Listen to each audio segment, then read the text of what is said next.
ஜெயலலிதா மறைவுக்கு பிறகு அவரது அண்ணன் மகள் தீபா அரசியலில் குதித்துள்ளார். சசிகலாவை விரும்பாத அதிமுகவினர் தீபாவை தேடி போகின்றனர். ஆனால் தீபாவோ ஆரம்பத்தில் சசிகலாவை எதிர்த்து குரல் கொடுக்காமல் இருந்தார்.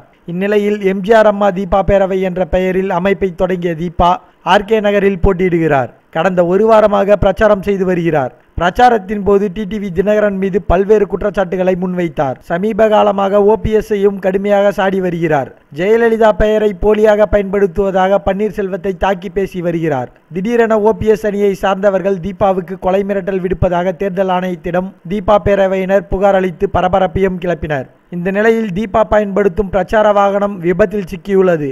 தண்டையார்பேட்டை ஏஇ கோயில் தெருவில் ஓரமாக நிறுத்தி வைக்கப்பட்டிருந்த பிரச்சார வாகனத்தின் மீது லாரி ஒன்று வேகமாக மோதியது. இந்த விபத்தில் யாருக்கும் காயம் ஏற்படவில்லை. லாரி அதிவேகமாக மோதியதால் பிரச்சார வாகனம் கடுமையான சேதமடைந்து நசுங்கியது.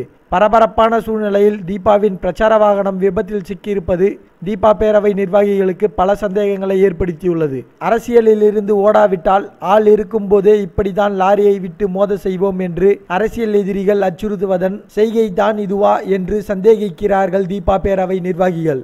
மேலும் இது போன்ற செய்திகளை உடனுக்குடன் தெரிந்து கொள்ள எங்களுடைய சேனலை சப்ஸ்கிரைப் பண்ணுங்க. இந்த செய்தி பற்றின உங்களுடைய கருத்துக்களை மறக்காம கமெண்ட் பண்ணுங்க.